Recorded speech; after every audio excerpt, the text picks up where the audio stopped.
বিমানবন্দরের পথচারী underpass ১.০৭ kilometre এই পথ নির্মাণ করছেন বাংলাদেশ সেনাবাহিনী। ইতিমধ্যে আমরা দেখতে পাচ্ছি হাজী ক্যাম্প থেকে বিমানবন্দরের ১ এবং ২ এবং নতুন টার্মিনাল পর্যন্ত নিচের কাজটি এগিয়ে যাচ্ছে। ইতিমধ্যে আমরা দেখতে পাচ্ছি যে নিচে যে টিউব, সেই টিউব সিটিং এর কাজটি চলছে এবং এই আন্ডারপাসের মাধ্যমে বিমানবন্দরের সকল যাত্রী নিজ দিয়ে নিরাপদে যাতায়াত করতে পারবেন।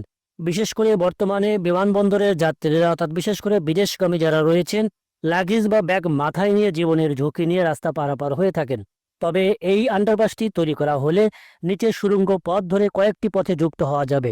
বিশেষ করে এমআরটি লাইন 1 অর্থাৎ পাতাল রেল স্টেশন এবং হযরত শাহজালাল আন্তর্জাতিক বিমানবন্দরের নতুন তৃতীয় টার্মিনাল, টার্মিনাল ১ এবং ২, বিআরটি লাইন 3 প্রকল্প, বিমানবন্দর রেলওয়ে স্টেশন এবং সর্বশেষ হাজী ক্যাম্প। এবং এই আন্ডারপাসে থাকবে অত্যাধুনিক সুযোগ সুবিধা। বিশেষ করে প্রতিবন্ধীদের জন্য রয়েছে চলাচলের বিশেষ সুবিধা। এছাড়াও এখানে থাকবে শপিং মল। এখানকার সৌন্দর্য এবং নান্দনিকতা মনে করিয়ে দিতে পারে বিশ্বের অন্যান্য স্থাপনার সঙ্গে।